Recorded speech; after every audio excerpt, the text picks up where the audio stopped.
March 15, 1944. Pratt Army Airfield, Kansas. The sun hasn't fully risen when the fire begins. Captain Robert Morgan stares out across the wing of his brand-new Boeing B-29 Superfortress as flames erupt from engine number 3. Black smoke boils from the cowling. The right inboard engine, a massive Wright R-3350 duplex cyclone, is cooking itself alive. Rear cylinder temperatures spike past 600 degrees Fahrenheit. Morgan slams the mixture control to cutoff. He hits the fire suppression system. Nothing. The carbon dioxide bottles discharge. But the fire isn't in the nacelle. It's deep inside the rear cylinders. Everybody out! The crew evacuates in 45 seconds. They've done this drill so often it's muscle memory. By the time fire trucks arrive, the magnesium in the engine case ignites. The flame burns white hot. Within minutes, the wing spar begins to soften. The bomber, worth $600,000, is a total loss. And this wasn't combat. This was Kansas. Across America, the same nightmare repeats. At Smoky Hill. At Walker Field, at Great Bend, brand new B-29s burn before ever seeing the Pacific. Of the first aircraft delivered, dozens suffer catastrophic engine fires. Pilots begin calling it the flying coffin. And this is a problem at the highest level. General Henry H. Arnold, commanding the U.S. Army Air Forces, has promised President Franklin D. Roosevelt that B-29s will bomb Japan by summer 1944. But the bombers are destroying themselves. The issue? Heat. The R-3350 engine is a monster. 18 cylinders, 2,200 horsepower, 2 rows. The front row gets cooling air. The rear row suffocates behind it. Air stagnates. Rear cylinder temperatures soar. Exhaust valves fail. Pistons seize. Connecting rods snap.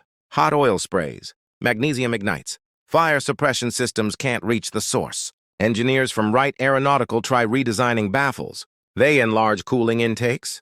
They modify cowl flaps. The National Advisory Committee for Aeronautics, NACA, runs wind tunnel tests in Cleveland. The conclusion? The engine is too powerful, too compact. Thermodynamics wins. There is no fix without redesigning the aircraft. And redesigning means delay. Delay means Japan wins time. September 1944, night shift. A maintenance hangar in Kansas. Sergeant Antonio "Tony" Valador stands beneath a damaged R-3350. Before the war, Tony installed copper pipes in Cleveland basements. He has a 7th grade education. He knows nothing about aerodynamics, but he knows flow. Water takes the path of least resistance. If pressure drops upstairs, you install a bypass. You create a new path. Tony removes the cowling. He studies the rear cylinders. The problem isn't lack of air. It's lack of directed air. The air heats up at the front and stalls. It never reaches the back. Tony whispers to himself. What if I route it? For 3 nights, he builds something crude. Hand-cut aluminum ducts, sheet metal screws, sealant. He modifies the baffles and installs a dedicated bypass path, forcing cooling air directly to the rear cylinders. No authorization, no engineering approval, just plumbing logic. On October 3rd, 1944, he signs off the engine as cleared for test. The next morning, a pilot runs it at full power. Normally, rear cylinders hit 550 degrees in under 2 minutes. This time, sustained, stable, cooler than the front cylinders. The engineers assume the gauge is broken. It isn't. Tony is hauled before senior officers. Unauthorized modification of a combat engine. Possible court-martial. He says calmly, "It's a plumbing problem, sir. The air needs a better path." Word reaches senior leadership.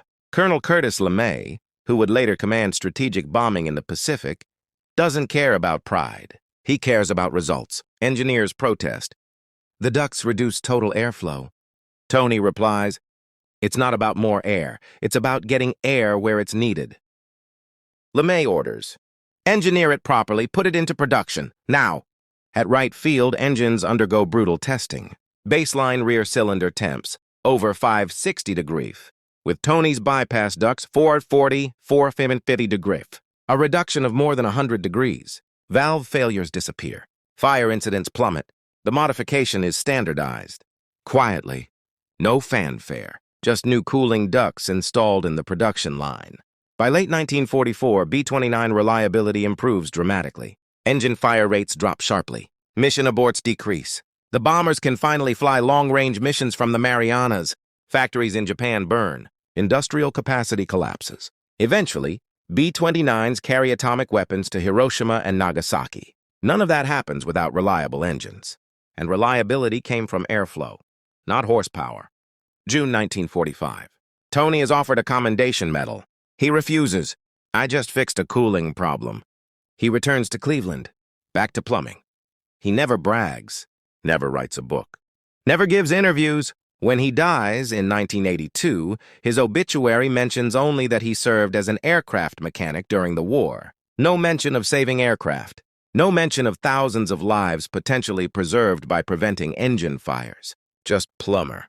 Today, directed cooling, forced path airflow, is standard in aircraft engine design. From piston aircraft to high-performance turbofans, thermal management relies on guided flow, not hope. Engineers call it optimized cooling. They don't call it Tony's idea. But the principle remains. When flow won't go where you need it, build it a better path. History remembers generals. It remembers presidents. It remembers famous aircraft like the Boeing B-29 Superfortress. But sometimes, victory turns on someone who never asked for credit. A mechanic. A plumber. A man who understood something engineers had forgotten. Flow takes the path of least resistance. If you need it somewhere else, make that path easier. And that simple idea changed the war.